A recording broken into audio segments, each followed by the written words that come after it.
उसूल सुनने में एकदम सख्त, पर सोचो तो मजेदार है।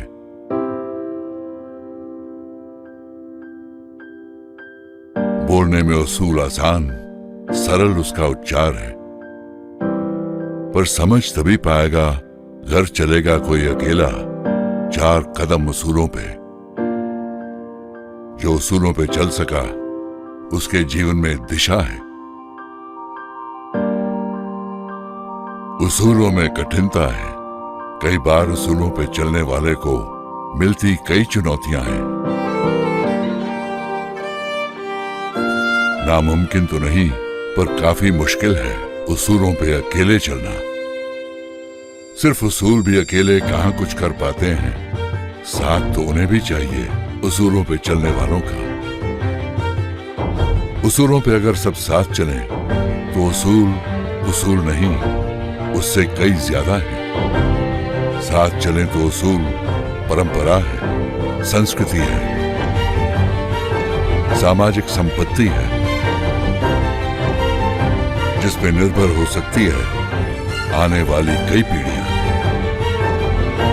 कीमत भले उतनी ही चुकानी पड़े उसूलों की, पर साथ चलें तो उसूल पूरा पैसा वसूल है। साथ चलें जो उसूलों पे, उनके जीवन में सफलता है।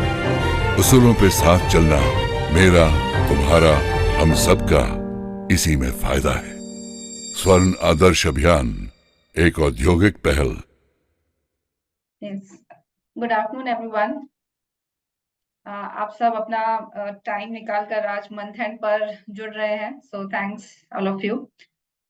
सो मैं अपना प्रेजेंटेशन स्टार्ट करूंगी। मैं अपनी स्क्रीन शेयर करती हूँ यहाँ पर।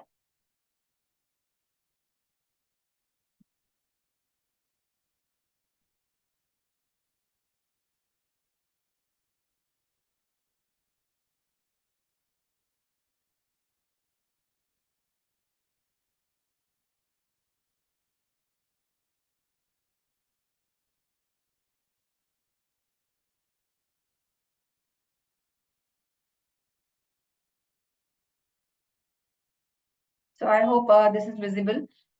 Yeah, ma'am, visible. yeah. So start करते हैं। आज का टॉपिक है exploring the dynamics of gold market.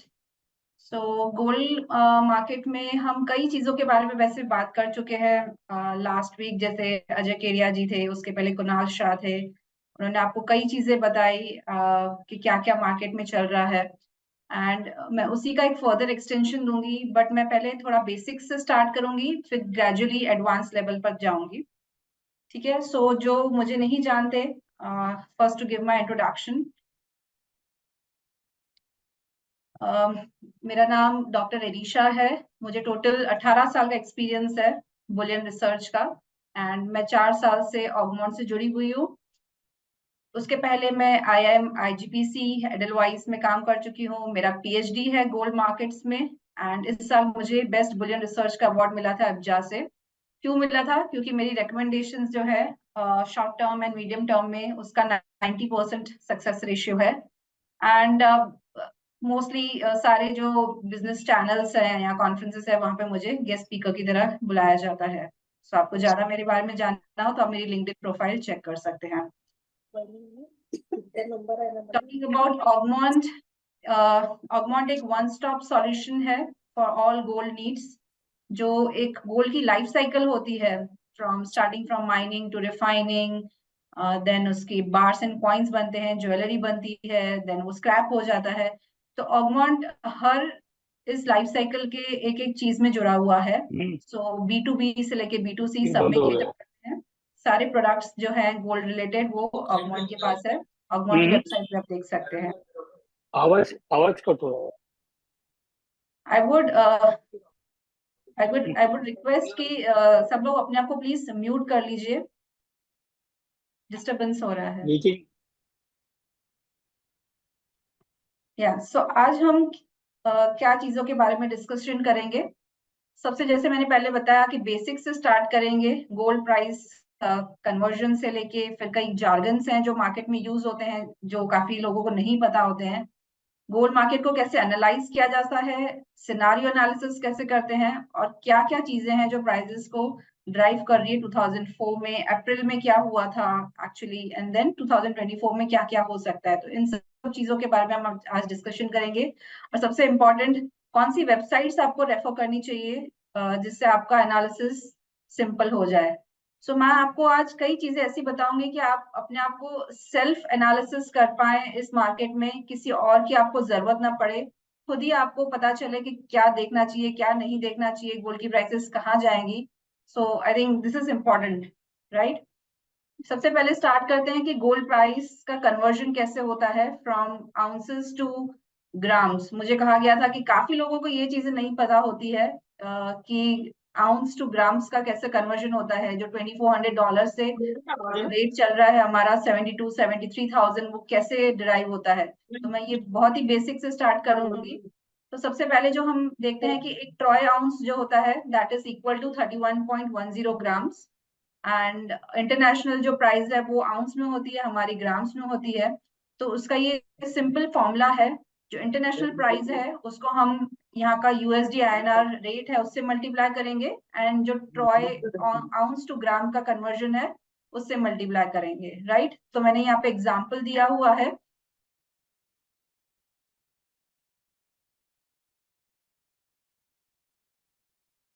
एक मिनट। तो यहाँ पे मैंने एग्जांपल दिया हुआ है, $2400 को मल्टीप्लाई करते हैं 83.2 USD INR रेट से और 31.1 जो कन्वर्जन रेट है, और डिवाइड करते हैं 1000 से, तो जो हमको ग्राम में प्राइस मिलेगी। इसमें हम 15% ड्यूटी एंड 3% GST ऐड करेंगे तो हमें प्राइस मिलेगा जो करंट स्पॉट प्राइस है, राइट। एंड इसी प्राइस को अगर हम गोल्ड का मार्केट कैप, आपसे अगर कोई पूछे कि गोल्ड का मार्केट कैप क्या है, आजकल मार्केट कैप वर्ड जो है काफी फेमस हो चुका है शार्क टैंक के आने के बाद। तो गोल्ड का मार्केट कैप जो है 16 ट्रिलियन का है अभी। वो कैसे कैलकुलेट किया जाता है, $2400 इंटू पूरे साल में आज तक हमारे पास कितना गोल्ड है जो अबव ग्राउंड स्टॉक्स है। तो एज पर WGC नंबर्स 2,12,000 टन जितना गोल्ड ऑलरेडी माइन हो चुका है, और लगभग 50,000 टन जितना और होना बाकी है। तो ऑलरेडी जितना गोल्ड अर्थ पर है दैट इज 2,12,000। इसको हम टन्स को मल्टीप्लाई करेंगे $2400 में पर आउंस का जो रेट है ये कन्वर्जन करने के बाद, तो 16 ट्रिलियन का मार्केट है ये, राइट। अगर इसको कंपेयर करें हम सिल्वर के साथ, तो सिल्वर का जो मार्केट है ऑलमोस्ट इसका 1/10 है, दैट इज 1.5 ट्रिलियन। और बिटकॉइन भी लगभग यहीं पर है, 1.2 ट्रिलियन टू 1.3 ट्रिलियन। और अगर आप इक्विटी मार्केट और बॉन्ड मार्केट के साथ कंपेयर करें गोल्ड को, तो काफी छोटा मार्केट है ये। इक्विटी एंड बॉन्ड मार्केट यहाँ से ऑलमोस्ट 10x है, 150 ट्रिलियन टू 160 ट्रिलियन के आसपास है, राइट। तो आपको कंपैरिजन मिल गया कि गोल्ड कहाँ स्टैंड करता है। It is 10x of silver market and bitcoin market, और इक्विटी मार्केट्स का ये 1/10 है। अभी जो मैंने आपको बताया कि कई जार्गन्स यूज होते हैं जब भी आप गोल्ड के बारे में पढ़ेंगे कहीं पे, तो वो 5 ऐसे इंपॉर्टेंट जार्गन्स है जिसके बारे में मैं डिस्कस करूंगी। सबसे पहला जो हमेशा यूज किया जाता है कि risk on and risk off, right. कि आप हमेशा पढ़ते होंगे कि gold prices fell due to risk on sentiment. तो इसका क्या मतलब होता है, रिस्क ऑन मतलब कि जब इन्वेस्टर्स को अपने इकोनॉमी के बारे में काफी भरोसा है और वो रिस्कियर एसेट्स में पैसा डालना चाहते हैं, तो उसको बोलते हैं रिस्क ऑन मोड या रिस्क ऑन सेंटिमेंट। ये कब होता है, जब पॉलिटिकल स्टेबिलिटी हो या फिर मॉनेटरी पॉलिसी जो है आ रही है वो गवर्नमेंट से काफी सपोर्टिव है, इकोनॉमिक डेटास काफी अच्छे आ रहे हैं। तो जो सेंटीमेंट बनता है वो रिस्क ऑन सेंटीमेंट बनता है, और जनरली इस सेंटीमेंट में लोग स्टॉक मार्केट में इन्वेस्ट करते हैं, इमर्जिंग मार्केट करेंसीज में इन्वेस्ट करते हैं, और रिस्की कमोडिटीज में इन्वेस्ट करते हैं। तो लोगों को क्या चाहिए होता है कि वो हायर रिस्क लेने के लिए तैयार है, उनको हायर रिटर्न चाहिए। रिस्क ऑफ जो होता है उसका उल्टा होता है, जब जियो पॉलिटिकल कोई वॉर चल रहा है या मॉनेटरी पॉलिसी काफी स्ट्रिक्ट है, तो लोग तैयार नहीं होते हैं कि रिस्की एसेट्स में पैसा डालें, तब उनको सेफ ऑप्शंस चाहिए होते हैं। तो वो होते हैं जैसे गवर्नमेंट बॉन्ड्स है, गोल्ड है, या फिर सेफ करेंसीज है। सेफ करेंसीज में यूएस डॉलर और येन माने जाते हैं। तो यहाँ पे जब लोग पैसा डालते हैं, अपना जो कैपिटल है उसको मेन प्रोटेक्ट करना है, रिटर्न्स भले ज्यादा ना मिले पर कैपिटल प्रोटेक्टेड हो, तो उसको रिस्क ऑफ सेंटीमेंट होता है, बोला जाता है। सो हम नेक्स्ट टाइम जब भी पढ़ें कि gold prices fell due to risk on sentiment, तो ये एक शॉर्ट टर्म सेंटीमेंट होता है। जब तक सपोज जैसे अभी रिसेंट एग्जांपल है, ईरान और इजराइल का वॉर चल रहा था, तो तभी रिस्क ऑन सेंटीमेंट हम देख रहे थे कि मार्केट में उसके पहले रिस्क ऑन सेंटीमेंट था, पर जैसे ही ईरान इजराइल का वॉर स्टार्ट हुआ तो रिस्क ऑफ सेंटीमेंट हो गया और हमने देखा कि गोल्ड प्राइसेस में इतनी बाइंग आई। दूसरा जार्गन यूज किया जाता है, दैट इज डिस्फ्लेशन, डिफ्लेशन या फिर स्टैगफ्लेशन। इन्फ्लेशन तो आप सबको पता है कि जब कोई भी कमोडिटी की प्राइसेस बढ़ती है, क्या रेट से बढ़ रही है, उसे इन्फ्लेशन कहते हैं, राइट। तो डिफ्लेशन क्या होता है कि जब कोई भी कमोडिटी की प्राइसेस गिरती है या फिर वो बिलो 0% चली जाए। पहले 100 रुपए थी, अब वो सपोज 90 रुपीज हो गई, तो 10% डिफ्लेट हो गई, तो उसे डिफ्लेशन कहा जाता है। डिस्फ्लेशन क्या होता है, जब कमोडिटी की प्राइस बढ़ रही है बट स्लोअर पेस पे बढ़ रही है, 100 रुपए की थी तो अभी 101 हुई, बहुत स्लो पेस पे बढ़ रही है, तो उसको डिस्फ्लेशन कहा जाता है। डिस्फ्लेशन कब होता है, जब ओवरऑल मार्केट में रिसेशन का सिनारियो हो या ग्रोथ नहीं हो रही हो, बहुत टाइट मॉनेटरी पॉलिसी हो। टाइट मॉनेटरी पॉलिसी क्या होता है, मैं इस पर आऊंगी आगे। और तीसरा होता है स्टैगफ्लेशन। ये सारी चीजें मैं आगे अपनी स्लाइड्स में यूज करने वाली हूँ, इसलिए मैं आपको ये बेसिक चीजें बता रही हूँ जिससे आप आगे जो मैं बोलूँ आपको समझ आए। स्टैगफ्लेशन क्या होता है, it means stagnant growth and inflation.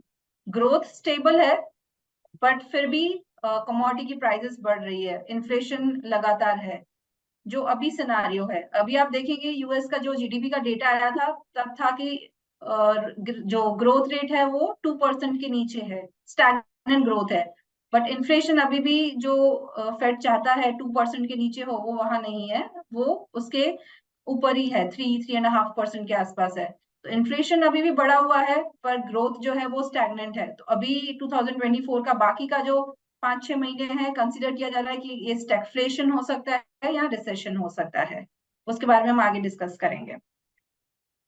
तीसरा है tight versus loose monetary policy. ये भी कई बार आपने सुने होंगे वर्ड्स कि भी मॉनेटरी पॉलिसी बहुत लूज थी पहले, अभी टाइट हो गई है।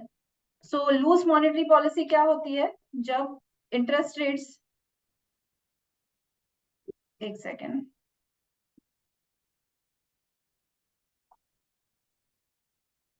यस।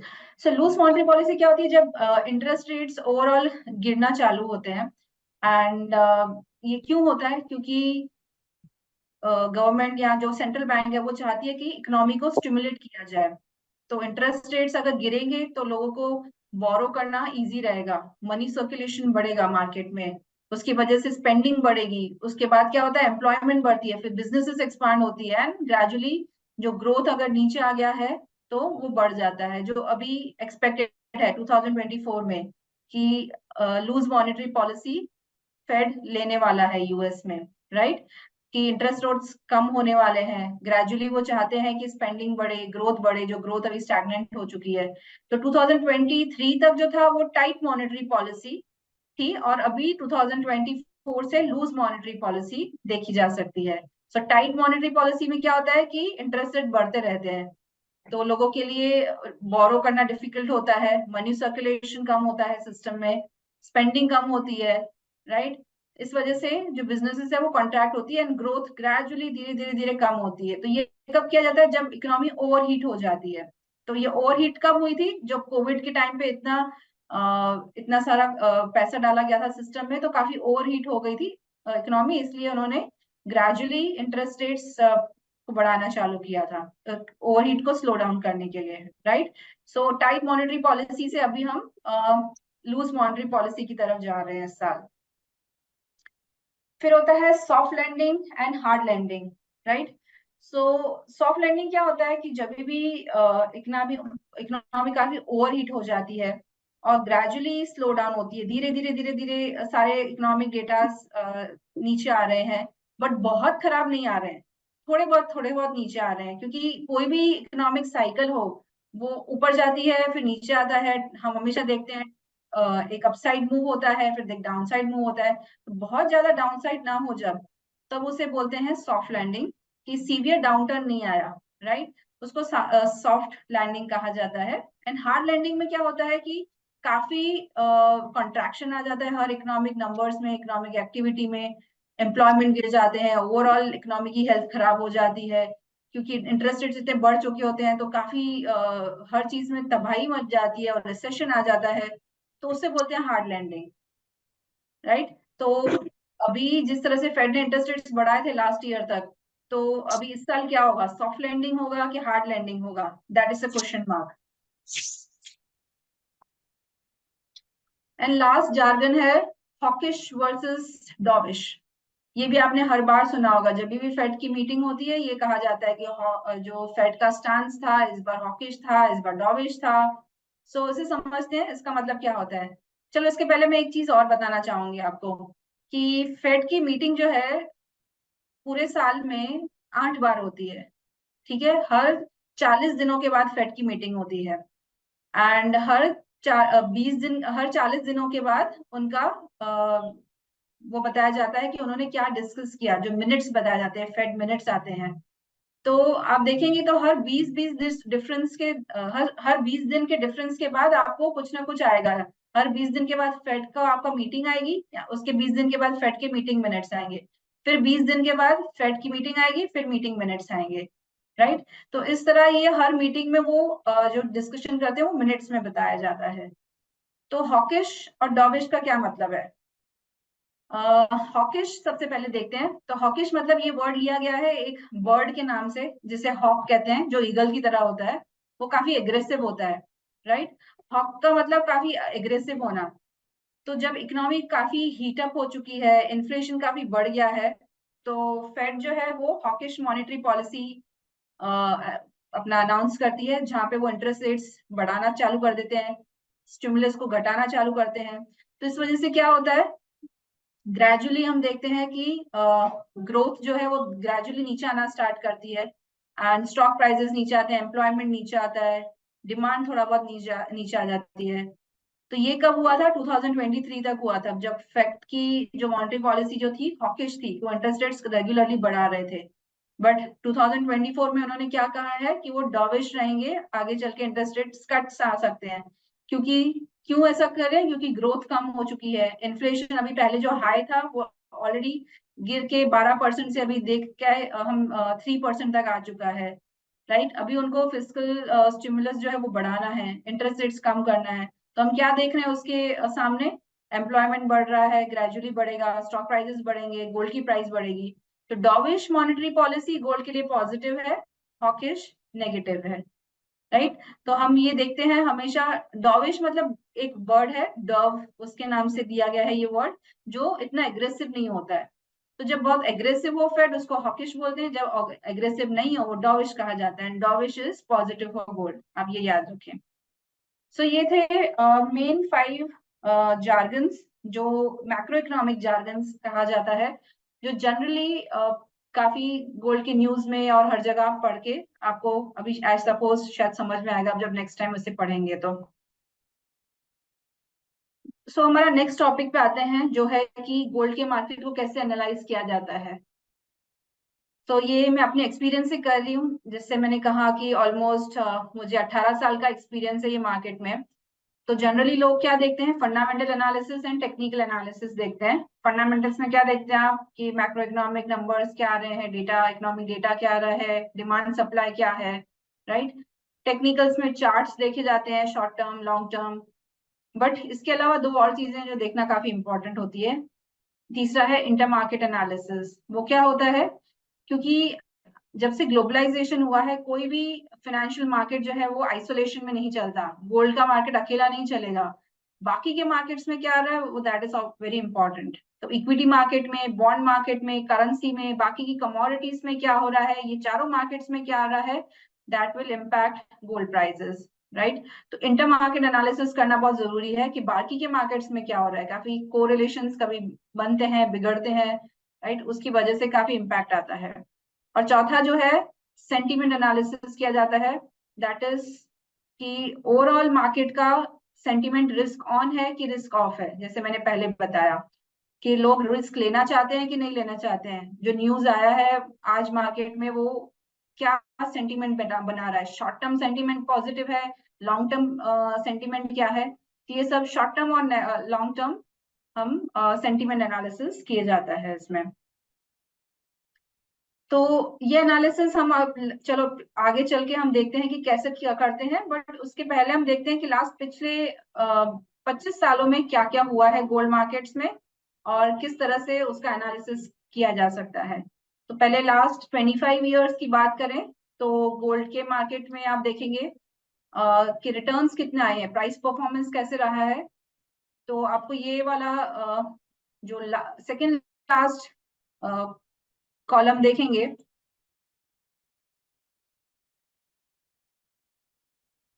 ये INR वाला, ये आपको बता रहा है कि क्या रिटर्न्स हमको इंडियन टर्म्स में मिले हैं।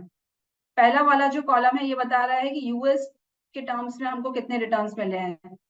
सो लास्ट 25 सालों में यूएस डॉलर टर्म्स में देखा जाए तो 9% का गोल्ड में रिटर्न है, एंड अगर रुपी टर्म्स में देखें तो 11.8% का CAGR रिटर्न है। ये CAGR है, एवरी ईयर का हम रिटर्न को है हम कंपाउंडेड करें और उसका एवरेज निकालें तो ये CAGR रिटर्न है। तो सारी करेंसीज में आप देखिए जो रिटर्न आया है, सबसे बेटर रिटर्न किस करेंसी में मिले हैं, इंडियंस को मिला है। रुपी टर्म्स में सबसे ज्यादा रिटर्न मिला है, दैट इज अराउंड 12%। और इन सारी करेंसीज का एवरेज देखा जाए तो 9% का रिटर्न मिला है गोल्ड में।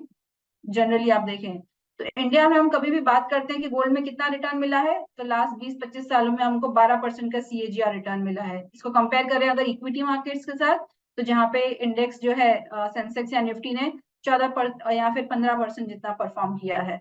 तो it is almost similar to equity markets. तो अभी हम ये प्राइस परफॉर्मेंस को देखते हैं कि कैसे हर सिनारियो में ये प्राइस परफॉर्मेंस रहा है, राइट, कि हर फेज में अलग अलग परफॉर्मेंस रहता है। जैसे अभी आपने देखा होगा कि गोल्ड का परफॉर्मेंस 2023 में अलग था, भी 2024 में अलग ही फैक्टर्स आ रहे हैं। जो पहले आप देखेंगे कि डॉलर इंडेक्स, ट्रेजरी यील्ड्स देखे जाते थे कि वो अगर नीचे आएंगे तो गोल्ड बढ़ेगा, वो अगर ऊपर जाएंगे तो गोल्ड गिरेगा। बट अभी जो मार्च अप्रैल की रैली में आपने देखा होगा कि ऐसा नहीं हुआ है। जो डॉलर इंडेक्स भी बढ़ रहा है, गोल्ड भी बढ़ रहा है। क्यों ऐसा हो रहा है? क्योंकि अभी सिनारियो बदल गया है। तो गोल्ड जो है अलग अलग 6 सिनारियोस में ट्रेड करता है। जो मार्केट में क्या सिनारियोस हैं उस हिसाब से ट्रेड करता है। तो कौन से 6 सिनारियोस हैं? सबसे पहला सिनारियो होता है लूज मॉनेटरी पॉलिसी। वो मैंने आपको पहले बताया क्या होता है लूज मॉनेटरी पॉलिसी। फिर दूसरा है जियोपॉलिटिकल टेंशंस या नेचुरल कैलामिटीज है कि नहीं मार्केट में। तीसरा है कि रिसेशन या फिर फाइनेंशियल क्राइसिस है कि नहीं। चौथा है कि दूसरे एसेट क्लासेस में क्या हो रहा है, इक्विटीज में, बॉन्ड्स में क्या हो रहा है, वो भी काफी इम्पैक्ट करता है। पांचवा है कि मॉनेटरी पॉलिसी टाइट है तो क्या होता है गोल्ड में। एंड छठा है अगर हाई इन्फ्लेशन है तो क्या होता है गोल्ड में। तो ये एक एक सिनारियो के बारे में हम डिटेल में थोड़ा बात करते हैं। सबसे पहला स्टार्ट करते हैं कि गोल्ड परफॉर्मेंस जब लूज मॉनेटरी पॉलिसी होती है। तो लूज मॉनेटरी पॉलिसी का क्या बताया था मैंने, जब इंटरेस्ट रेट कट होता है तब गोल्ड में क्या होता है। सो लास्ट हम 25 सालों की बात करें तो जो भी इंटरेस्ट रेट कट आया है, आप यहाँ पे इस टेबल में देख सकते हैं, गोल्ड की प्राइसेस हमेशा बढ़ी है। सो हाईएस्ट कब बढ़ी थी? जब ये क्वांटिटेटिव ईजिंग आया था। ये 2009 के बाद ये क्वांटिटेटिव ईजिंग आया था तब बढ़ी थी। तो क्वांटिटेटिव ईजिंग क्या होता है? जब ऑलरेडी इंटरेस्ट रेट्स 0 लेवल पर है, फिर भी जो सेंट्रल बैंक है उसे और अपना मॉनेटरी पॉलिसी को और लूज करना है, तो उसके पास और कोई टूल नहीं है, राइट। तो वो क्या करते हैं, गवर्नमेंट सिक्योरिटीज बेचना चालू कर देते हैं, तो उसको क्वांटिटेटिव ईजिंग बोलते हैं। सो वो क्वांटिटेटिव ईजिंग 1, 2, 3, 4, ये 4 क्वांटिटेटिव ईजिंग आए थे फाइनेंशियल क्राइसिस के बाद। तो तभी हमने देखा था कि सबसे बेस्ट परफॉर्मेंस रहा था गोल्ड का। सेकेंड है जब टाइट मॉनेटरी पॉलिसी होती है, जब इंटरेस्ट रेट्स बढ़ते हैं तो वो गोल्ड के लिए नेगेटिव होता है, राइट। तो इंटरेस्ट रेट जब भी बढ़े हैं लास्ट हिस्ट्री में, आप देख सकते हैं कि गोल्ड की प्राइसेस नीचे आई है। ओनली एक एक्सेप्शन है, जब 2004 से लेके 6 यहाँ पे 50% प्राइसेस बढ़ी थी जब ये इंटरेस्ट रेट्स बढ़ा था। एक्चुअली गिरनी चाहिए थी, बट इस टाइम पे कुछ और फैक्टर्स थे जो प्राइसेस को ज्यादा इम्पैक्ट कर रहे थे रादर देन इंटरेस्ट रेट। सो इस वजह से हमने देखा था कि यहाँ पे भी प्राइसेस बढ़ी थी। तीसरा सिनारियो है sell off in other asset class. अगर इक्विटी मार्केट में क्रैश आता है, जैसे .com क्रैश आया था, या फिर 2006 में मार्केट क्रैश हुआ था, ऑयल मार्केट क्रैश हुआ था, क्रिप्टो करेंसी में क्रैश आया था, तब क्या हुआ था गोल्ड में? So it is mix. कई बार गोल्ड की प्राइस गिरती है, कई बार बढ़ती है। सो इट ऑल डिपेंड्स कि जो बड़े स्पेकुलेटर्स हैं या बड़े HNI इन्वेस्टर्स हैं, जिसने पैसा लगाया हुआ है इस मार्केट में, आपका आगे टोटल इसमें आता है पर्सनल। तो जिसने पैसा लगाया हुआ है, सपोज क्रिप्टो में पैसा लगाया हुआ है और गोल्ड में भी पैसा लगाया है, तो क्रिप्टो में क्रैश आएगा तो वो अपना मार्जिन कॉल्स को फुलफिल करने के लिए गोल्ड में भी सेल करेंगे, राइट? तो इट ऑल डिपेंड्स कि क्या होता है। सो ये दोनों तरफ की मूवमेंट आती है। शॉर्ट टर्म में हमेशा गोल्ड भी गिरता है अगर दूसरे एसेट क्लास गिरते हैं तो, बट लॉन्ग टर्म में सेफ हेवन बाइंग आती है, जनरली ऐसा देखा गया है।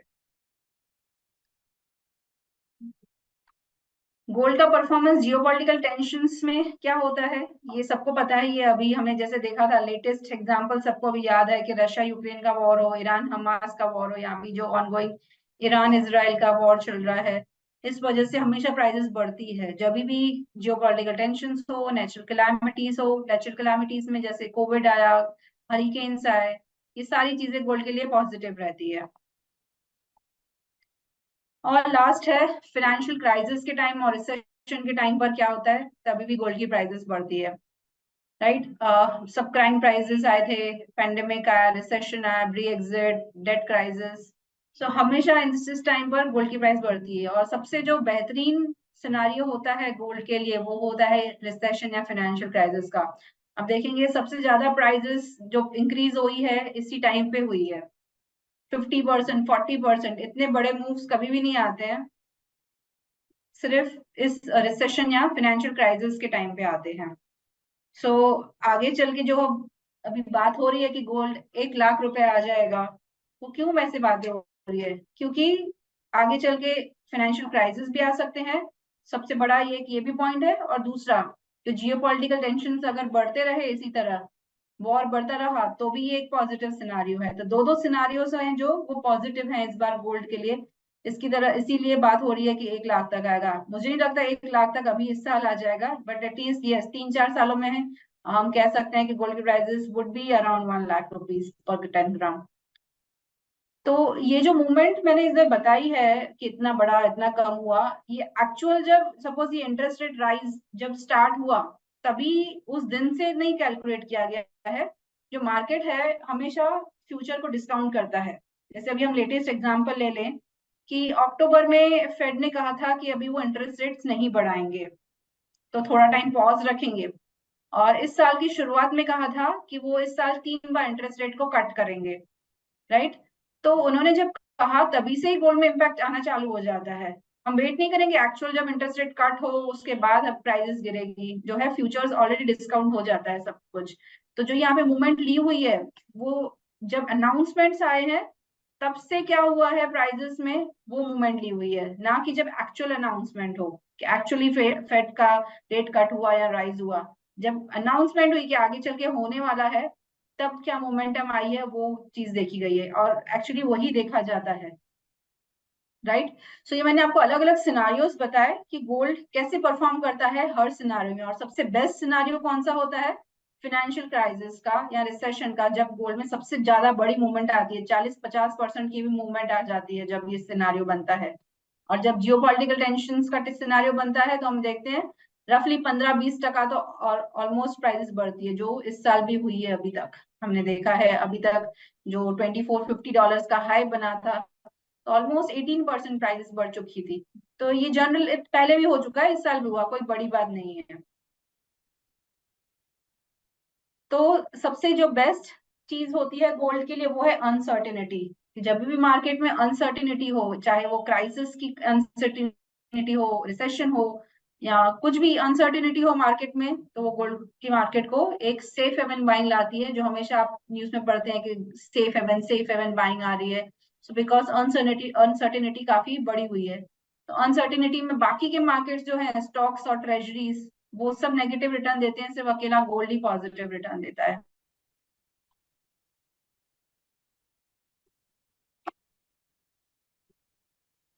तो अब बात करते हैं जो लास्ट टॉपिक है, कि जो ये रैली आई है गोल्ड में, क्यों आई है और आगे कितनी जगह बाकी है। ठीक है, जो सबसे पहला रीजन जो माना जा रहा है अप्रैल मंथ में जो रैली आई थी, ये it was because of Chinese investor buying, जो कहाँ पे बाय कर रहे थे, फ्यूचर एक्सचेंजेस में उन्होंने बाइंग की है, रिटेल में जाके फिजिकल बाइंग की है, हर तरह से बाइंग की है चाइनीज इन्वेस्टर्स ने। क्यों बाय किया है गोल्ड अचानक से उन्होंने? क्योंकि जिसका पैसा वहां पे प्रॉपर्टी मार्केट में लगा हुआ था, तो प्रॉपर्टी रियल एस्टेट मार्केट की जो वैल्यू है वो ग्रेजुअली गिरे जा रही है, एंड ऑलमोस्ट 60% गिर चुकी है पिछले अपने हाई से।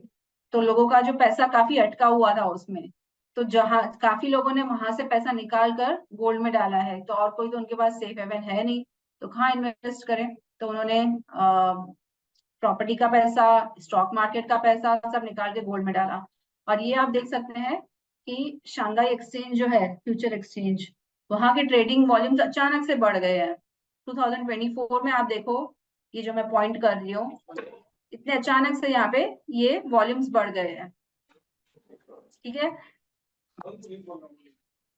तो ये दिखा रहा है कि ओपन इंटरेस्ट उतना ही है, बट वॉल्यूम्स बहुत ही बढ़ चुके हैं, सो बहुत बाइंग आ रही है। एक और टेबल है, ये बताती है कि कैसे वॉल्यूम्स बढ़े हैं। सो ये ओवरऑल ट्रेडिंग वॉल्यूम्स की एक टेबल है, जहाँ पे आप देखेंगे कि गोल्ड जो ट्रेड होता है पूरे वर्ल्ड में, सो सबसे ज्यादा जो ट्रेडिंग होती है वो ओटीसी मार्केट में होती है। सो 60% जो है ऑलमोस्ट वो ओटीसी में होता है, 30% जितना एक्सचेंज में होता है, एंड बाकी 10% जो है ईटीएफ में ट्रेडिंग होती है।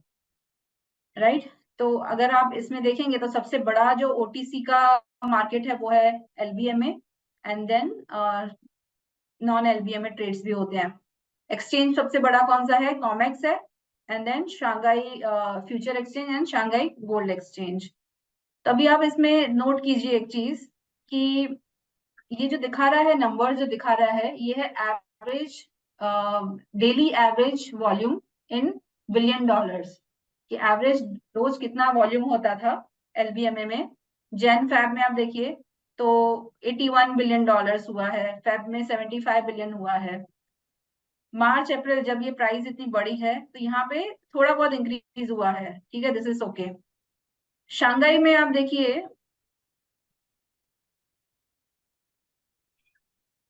यस, सो इसमें हम शांघाई में देखें तो जो हुआ करता था 4.42, 5.86 बिलियन डॉलर, 5.6, वो बढ़ के कितना ऑलमोस्ट डबल हो चुका है यहाँ पे, 9.66, 9.66। ये एमटीडी मतलब ये अप्रैल का है, अप्रैल मंथ का है, टिल 26 अप्रैल, लास्ट फ्राइडे तक। तो ये ऑलमोस्ट डबल हो चुका है। टोटल भी आप देखेंगे इस वजह से काफी बढ़ चुका है। कॉमेक्स पे पहले वॉल्यूम हुआ करते थे एक्सचेंज पर 53, 36, जो डबल हो गए हैं 72 एंड 69। शांघाई फ्यूचर एक्सचेंज पे भी देखेंगे तो पहले जो 10-12 बिलियन डॉलर्स का हुआ करता था, वो बढ़ गया है, ऑलमोस्ट डबल होके यहाँ 21 हो गया, उसका डबल होके ये सबसे बड़ा नंबर है, 44 billion dollars per day trades हो रहे हैं। मैंने आपको इसके पहले वाली स्लाइड में बताया। यार कुछ भी कहो, लेकिन जो ये बड़ा स्पाइक आया है, ये दिखाता है कि शांघाई फ्यूचर एक्सचेंज में सबसे ज्यादा वॉल्यूम्स बढ़ गए हैं, सबसे ज्यादा जो पैसा जा रहा है शांघाई फ्यूचर एक्सचेंज में जा रहा है। तो इसकी वजह से हम देख रहे हैं कि गोल्ड की मार्केट को में इतनी बाइंग आई है। जो हम बोल रहे थे मिस्ट्री बायर कौन है, मिस्ट्री बायर कौन है, कौन प्राइसेस को ऊपर लेके जा रहा है, so these Chinese investors are the mystery buyers. और इंडिया का आप इसमें देखेंगे तो बहुत ही छोटा पोर्शन होता है इसमें आप एशिया में जाएंगे तो जो ये एशिया में ये दिख रहा है इंडिया का, ये MCX के वॉल्यूम्स हैं। सो this is just very minimal, 0.1% जो है मार्केट शेयर है देखा जाए तो एशिया का या इंडिया का इनफैक्ट यहाँ पर।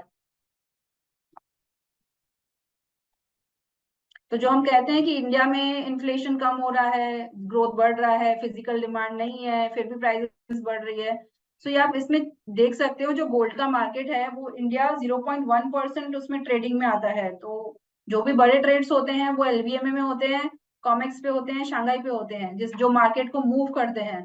इंडिया में भले शॉर्ट टर्म आप देखेंगे फिजिकल बाइंग नहीं है या यहाँ के इकोनॉमिक डेटा कुछ भी आ रहे हो, इतना इम्पैक्ट नहीं होगा प्राइसेस पर। जो यूएस में हो रहा है वो ही इम्पैक्ट करेगा प्राइसेस को। सो यूएस का डेटा देखना, यूएस का मॉनेटरी स्टैंड क्या है वो देखना, ये सब काफी इंपॉर्टेंट होता है। जो मैंने आपको इतना समझाया कि क्या लूज मॉनेटरी पॉलिसी है, टाइट है, सॉफ्ट लैंडिंग हो रहा है, हार्ड लैंडिंग हो रहा है, ये सब देखना पड़ता है, तब पता चलता है कि गोल्ड की प्राइसेस किस डायरेक्शन में जाएगी। दूसरा अभी ये जानते हैं कि ये में तो चाइनीज लोगों ने बाय किया, और किसने बाइंग की थी? टर्किश इन्वेस्टर्स की भी काफी बाइंग आई थी, क्योंकि जिस तरह से ईरान इजराइल का वॉर चल रहा था, सेफ हेवन डिमांड वहां से आई थी। सेंट्रल बैंक्स तो सबको पता ही है, कंटिन्यूसली 2 सालों से पिछले 2022-23 से रिकॉर्ड बाइंग कर रहे हैं। इस साल भी एक्सपेक्टेड है वो कंटिन्यू 1000 टन से ज्यादा बाय करेंगे। फिर कई बड़े इन्वेस्टर्स से जो इक्विटी मार्केट से अपना पैसा निकाल कर क्रिप्टो करेंसी, जहां पे भी ऑल टाइम हाई था, वहां से पैसा निकाल कर गोल्ड में डाल रहे थे। सो इस वजह से हमने देखा कि गोल्ड की प्राइसेस इतनी बढ़ गई। अब आगे क्या होगा? अनसर्टिनिटी अभी भी काफी बनी हुई है। ये सब फैक्टर जो थे अभी भी बने हुए हैं। क्या क्या अनसर्टिनिटी है मार्केट में? 5 तरह की अनसर्टिनिटी है। एक तो सबसे पहले जियोपॉलिटिकल अनसर्टिनिटी है कि वॉर चल रहा है, वो अभी भी रुका नहीं है, कुछ भी कभी भी हो सकता है, हमें पता नहीं है। मॉनेटरी पॉलिसी की अनसर्टिनिटी है। एक्सपेक्टेड था कि इस बार इंटरेस्ट रेट्स 3 बार कट आएंगे, पहले मार्च में आएगा, जून में आएगा, सितंबर में आएगा। न मार्च में रेट कट आया, न जून में अभी आएगा, क्योंकि वहां के इकोनॉमिक डेटा अच्छा आ रहा है तो वो लोग पोस्टपोन किए जा रहे हैं। तो ये भी अनसर्टिनिटी है कब रेट कट होगा। पॉलिटिकल अनसर्टिनिटी सबसे बड़ा फैक्टर है इस साल का, 2024 का। इस साल 50% कंट्रीज में इलेक्शन हो रहे हैं। तो हम देखेंगे कि इतने सारे लोग, मतलब लगभग दुनिया भर की 65% पॉपुलेशन जो है इस बार पोलिंग बूथ पे जाने वाली है वोटिंग देने के लिए। ना सिर्फ इंडिया में, मैंने बोल रही हूँ आपको, ऑलमोस्ट 50 कंट्रीज में ये हो रहा है इलेक्शन। तो हर जगह ये अनसर्टेनिटी बनी हुई है। सबसे बड़ी जो अनसर्टेनिटी है यूएस के इलेक्शन की है, कि यूएस में नेक्स्ट पावर में कौन आएगा। जो बिडेन है वो आएगा, कि जो उसका कंटेस्टेंट है ट्रम्प आएगा। दोनों की एज जो है 80 के आसपास है, और कट टू कट कंपटीशन है। और जब भी पॉलिटिकल इलेक्शंस होते हैं यूएस में, तब आप देखते हैं कि बहुत वॉल्टिलिटी होती है, क्योंकि रोज नए न्यूज आते हैं। नवंबर में इलेक्शंस होने वाले हैं यूएस में, आप देखेंगे सितंबर अक्टूबर में इतने न्यूज आएंगे, आज उसको वोटिंग ज्यादा मिली, आज ये हुआ, आज वो हुआ। इतनी अनसर्टेनिटी रहेगी, इतनी वॉल्टिलिटी रहेगी कि प्राइजेस ओवरऑल जो है अनसर्टेनिटी में बढ़ेगी। तो ये एक इलेक्शन की अनसर्टेनिटी है इस बार। ग्रोथ की अनसर्टेनिटी है कि स्टैगफ्लेशन रहेगा कि रिसेशन आएगा, राइट। तो ये भी सबसे बड़ी अनसर्टेनिटी बनी हुई है ग्रोथ की इस बार। इतना इंटरेस्ट रेट्स बढ़ चुके हैं, तो अभी ग्रोथ में कितना इम्पैक्ट आएगा? सॉफ्ट लैंडिंग होगा कि हार्ड लैंडिंग होगा? सॉफ्ट लैंडिंग मतलब स्टैगफ्लेशन रहेगा, हार्ड लैंडिंग मतलब रिसेशन आ जाएगा। क्या होगा पता नहीं है, सब डेटा पे डिपेंडेंट है।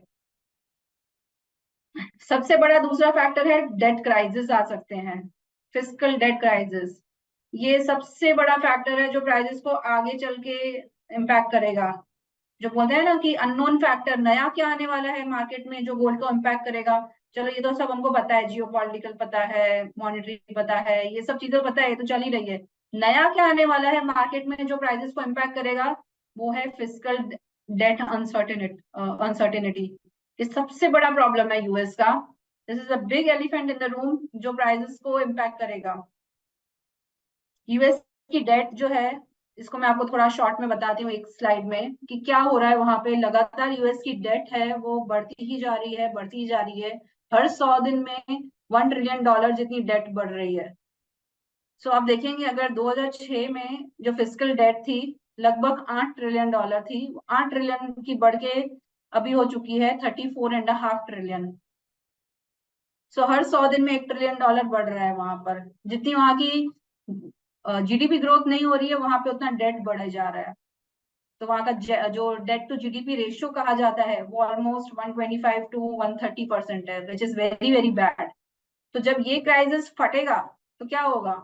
आखिर तो कुछ होगा। ये क्राइसिस कंटिन्यूसली तो इतना डेट बढ़ता बढ़ता रहे, ऐसा तो हो नहीं सकता। कुछ ना कुछ तो ये बलून फटेगा, किसी ना किसी चीज में तो इम्पैक्ट आएगा। तो जब ये फटेगा तब सबसे सेफ हेवन चीज क्या होगी? गोल्ड। ये सिर्फ डेट बढ़े नहीं जा रहा है, इसकी वजह से फेड को इतना इंटरेस्ट भी पे करना पड़ रहा है, क्योंकि इतना डेट होगा तो इंटरेस्ट पेमेंट तो आएगा ही। पहले ये 200 250 300 बिलियन हर महीने का इंटरेस्ट पेमेंट करते थे, अभी हर महीने इनको 800 और 900 बिलियन का इंटरेस्ट पे करना पड़ रहा है, जो भी ये डेट लिया हुआ है। ठीक है, तो अभी जो इंटरेस्ट है वो इतना बढ़ गया है, ये फेड के नंबर्स हैं, ये देखा आप इधर, ये इंटरेस्ट का कंपोनेंट इतना बढ़ गया है कि जो वो बाकी चीजों पे, ये पूरा वहां का बजट है यूएस का, तो जो डिफेंस में जो वो स्पेंड करते हैं उतना तो वो इंटरेस्ट पेमेंट में अभी इसमें स्पेंड कर रहे हैं। नेक्स्ट ईयर देखेंगे जो वो मेडिकल में इतना जो स्पेंड करते थे, वो भी मेडिकल से भी उसके भी लगभग उतना ही हो गया। तो 800 900 बिलियन डॉलर्स वो किए जा रहे हैं, हर महीने का इंटरेस्ट उतना भरे जा रहे हैं, लगभग अभी 1000 बिलियन जितना तो वो हर महीने इंटरेस्ट भर रहे हैं। तो जो सोशल सिक्योरिटी पे, नॉन डिफेंस पे जो खर्चा होता है उतना भी इंटरेस्ट पे खर्चा हो रहा है उनका। और आगे चल के नेक्स्ट 10 सालों में अगर ये ऐसी सिचुएशन कंटिन्यू रही तो वो हर चीज को सरपास कर देगा इंटरेस्ट। मतलब जो वहां का डिफेंस का है, नॉन डिफेंस की चीजें हैं, जो जो जहाँ पे गवर्नमेंट स्पेंड करती है, सब चीजों से सबसे ज्यादा कंपोनेंट क्या हो जाएगा? इंटरेस्ट डेट का। जो अभी 800 900 बिलियन डॉलर है वो बढ़ के 1500 1600 बिलियन डॉलर हो जाएगा। तो ये सबसे बड़ी प्रॉब्लम है यूएस के लिए कि ये कंटिन्यू नहीं रह सकता, इस तरह से डेट बढ़ता रहे। तो आखिर क्या, फेड को क्या करना पड़ेगा? उसके पास दो तीन ऑप्शंस हैं। एक तो और मनी प्रिंटिंग करो, दूसरा इंटरेस्ट रेट को कम करो, क्योंकि इतना जब तक इंटरेस्ट रेट हाई लेवल्स पर है, 5.5% का इंटरेस्ट है वहां पर, तो उनको इंटरेस्ट पेमेंट भी ज्यादा करनी पड़ रही है। इंटरेस्ट रेट्स कम होंगे तो उनका ऑब्वियसली उनको कम इंटरेस्ट भरना पड़ेगा, तो इंटरेस्ट रेट्स तो कम करेंगे ही करेंगे वो, राइट। तो उनके पास ऑप्शंस बहुत कम बचे हैं कि क्या करें, कुछ कर ही नहीं पा रहे हैं, कंटिन्यूसली बढ़ता ही जा रहा है बस। तो ये सबसे बड़ा प्रॉब्लम है यूएस का, जो 2-3 सालों में एक डेट क्राइसिस की तरह कन्वर्ट हो सकता है। जो हम देखते हैं क्राइसिस आते हैं, तो अभी ये डेट क्राइसिस आ सकता है। नया कुछ जो होने वाला है यूएस में वो है डेट क्राइसिस। वो कैसे आएगा, किस तरह आएगा, वो हमको ग्रेजुअली पता चलेगा, और सबसे बड़ा बेनिफिशियरी उसमें गोल्ड रहेगा, राइट। तो ये था सब चीजें जो मैंने आपको बताई। कौन सी वेबसाइट्स आपको रेफर करनी चाहिए डेली बेसिस पे? kitco.com, metals daily.com, investing.com, dailyfx.com, fxstreet.com, ये सारी वेबसाइट्स पे आपको काफी अच्छी इंफॉर्मेशन मिल जाएगी गोल्ड की, क्या हो रहा है, क्यों हो रहा है। ठीक है, दैट इज वेरी इंपॉर्टेंट। जो डेली प्राइसेस को ट्रैक करना चाहते हैं, डेली मूवमेंट को ट्रैक करना चाहते हैं, न्यूज को ट्रैक करना चाहते हैं, ये 5 वेबसाइट्स इंपॉर्टेंट है जिसको रेफर किया जा सकता है। कोई भी जो आई मीन बुलियन एनालिस्ट है, ये पांच वेबसाइट तो जरूर रेफर करते हैं। बहुत सारी दूसरी भी वेबसाइट्स है, बट आपको यहाँ पे काफी अच्छा डेटा मिल जाएगा, शॉर्ट एंड स्वीट फॉर्मेट में आपको समझ में भी आ जाएगा। और इसके अलावा अगर आपको मेरी रिपोर्ट्स देखनी हो, ब्लॉग्स देखने हो, मैं भी हर रोज रिपोर्ट्स ब्लॉग्स लिखती हूँ, तो ऑगमॉन्ट की वेबसाइट पे आप विजिट करके, इनसाइट सेक्शन है ऑगमॉन्ट की वेबसाइट पर, वो आप विजिट कीजिए, वहां पे आपको सब मिलेगी। और आपको कुछ क्वेरी हो, कुछ जानना हो मार्केट्स के बारे में, तो आप मुझे ईमेल भी कर सकते हैं, renisha.chenani@augmont.com, ये मेरा ईमेल आईडी है। तो this is it from my side. कुछ क्वेश्चंस हो तो हम ले सकते हैं, कुछ डाउट्स हो आप पूछ सकते हो। किसी का कोई सवाल है तो आप डायरेक्ट पूछ सकते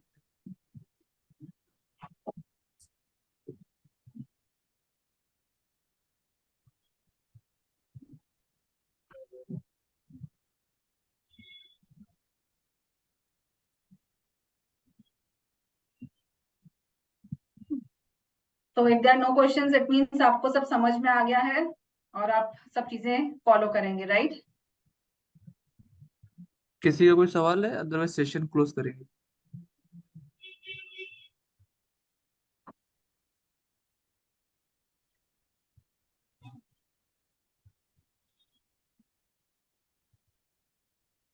आई थिंक मैम किसी का नहीं है, सो सेशन क्लोज कर। चैट बॉक्स में question depending on the current market gold. Depending on the current market gold prices going up और डाउन। ओके, ये पूछ रहे हैं कि अभी करंट मार्केट के हिसाब से गोल्ड की प्राइसेस क्या लग रही है। सो अभी अगर मैं कहूँ, so as per current scenario already हमने देखा कि $2450 एंड 74,000 का हाई इंडिया में जो बन चुका है। इसके बाद मुझे लग रहा है यहाँ पे कंसोलिडेशन फेज आएगा। जो भी पॉजिटिव्स थे वो प्राइसेस में डिस्काउंट हो चुके हैं and will see a consolidation phase जो होगा $2250 से $2400, ये $150 की रेंज रहेगी। शॉर्ट टर्म में मुझे यहाँ से लग रहा है प्राइसेस नीचे आ सकती है। I am expecting at least 2 to 3% more correction. जब हाई प्राइसेस थी तभी भी मैंने कहा था कि यहाँ से करेक्शन आ सकता है। पिछले एक हफ्ते 10 दिन से मैं लगातार कह रही हूँ कि यहाँ से करेक्शन आ सकता है, करेक्शन आ सकता है। अभी भी मुझे लग रहा है यहाँ से 69-70,000 तक प्राइसेस नीचे आ सकती है एंड देन एक कंसोलिडेशन फेज बनेगा। अनलेस कुछ नया ट्रिगर नहीं आता, अनलेस कुछ नया जियोपॉलिटिकल टेंशन नहीं आता, कुछ नया ट्रिगर नहीं आता, तब तक प्राइसेस रेंज बाउंड रहेगी। यस, उसके बाद फिर 2-3 महीने में हम अगेन देखेंगे न्यू हाइज बनेंगे। ईयर एंड हम देख सकते हैं $2,500 के आसपास प्राइसेस ट्रेड हो, 75,000 के आसपास प्राइस ट्रेड हो। नेक्स्ट क्वेश्चन मुझे पूछा जा रहा है कि शॉर्ट समरी बताऊं। सो आज मैंने क्या क्या चीजें डिस्कस की। सबसे पहले मैंने बेसिक्स बताया कि क्या होता है गोल्ड का प्राइस कन्वर्जन कैसे होता है, मार्केट कैप क्या है। गोल्ड का मार्केट कैप है $16 ट्रिलियन का, जो इक्विटी मार्केट से 1/10 है एंड सिल्वर एंड बिटकॉइन से 10x है। फिर हमने जार्गन्स डिस्कस किए, अलग अलग जार्गन्स की, सॉफ्ट लैंडिंग, हार्ड लैंडिंग क्या होता है, टाइट और loose monetary policy, deflation, disinflation, tax stagflation, ये सब चीजें हमने डिस्कस की। उसके बाद मैंने आपको बताया कि ओवरऑल एनालिसिस कैसे किया जाता है इस मार्केट में। सो क्या क्या चीजें देखनी चाहिए, fundamental, technical, inter market analysis, sentiment analysis देखा जाता है। फिर हमने ओवरऑल प्राइस परफॉर्मेंस की बात की, लास्ट 25 सालों में कैसी प्राइसेस रही है और हमने 12% CAGR रिटर्न मिल रहा है इंडियन प्राइसेस में एंड क्या क्या चीजें सिनारियोस डेवलप हुए हैं जो आगे चल के भी रहेंगे। So there are 6 scenarios which I talked about, loose monetary policy, tight monetary policy, geopolitical tensions होते हैं, हाई इन्फ्लेशन होता है। ये सब अलग अलग सिनारियोस में क्या गोल्ड की परफॉर्मेंस रही है। सो बेस्ट परफॉर्मिंग जो सिनारियो होता है दैट इज जब जियोपॉलिटिकल टेंशंस हो और दूसरा होता है जब रिसेशन या फाइनेंशियल क्राइसिस हो। सो this is the best combination जब गोल्ड की प्राइसेस सबसे ज्यादा बढ़ती है, जो अभी करंट सिनारियो है। इसकी वजह से हमने देखा है 15-20% प्राइसेस बढ़ चुकी है। जियोपॉलिटिकल टेंशंस और कंटिन्यू रहे तो और भी प्राइसेस बढ़ेगी। एंड लास्ट में हमने डिस्कस किया कि क्या क्या फैक्टर्स है जिसने प्राइसेस को बढ़ाया है और आगे चल के बढ़ा सकती है। सो अभी मुझे लग रहा है यहाँ से अपसाइड जो है 75,000 तक आ सकता है। ऑलरेडी पॉजिटिव सब डिस्काउंट हो चुका है। We talked about Chinese buying, Turkish buying, uncertainties already जो मार्केट में बनी हुई है। सबसे बड़े अनसर्टेनिटी क्या है, डेट अनसर्टेनिटी, फिस्कल डेट जो यूएस का ओवरऑल लगातार बढ़ रहा है। That is a concern, that is elephant in the room. सबसे बड़ा प्रॉब्लम है जो आगे चल के फटने वाला है, जो प्राइसेस को सपोर्ट करेगा। So this is all we all discussed. किसी का कोई सवाल और? सो एक और चीज पूछी जा रही है कि in terms of gold investment which is a better option, digital gold और gold bonds. So it depends कि आपका इसका आंसर मैं करूं तो कि कोई भी रिटेल इन्वेस्टर है तो उसका किस तरह से उसका इन्वेस्टमेंट का होराइजन है उसके ऊपर डिपेंड करता है। अगर शॉर्ट टर्म होराइजन है कि 1-2 साल में मुझे लेकर बेच देना है gold, so digital gold is better. अगर आपका 5 से 8 साल का होराइजन है कि you can hold on for longer term, तो best option is gold bonds. तो उसमें आपको टैक्स का भी बेनिफिट मिलता है एंड ओवरऑल रिटर्न्स भी ज्यादा मिलते हैं बिकॉज इंटरेस्ट अलग से मिलता है. So I suppose long term investment horizon हो तो go for gold bonds, short term हो तो you can go for digital gold.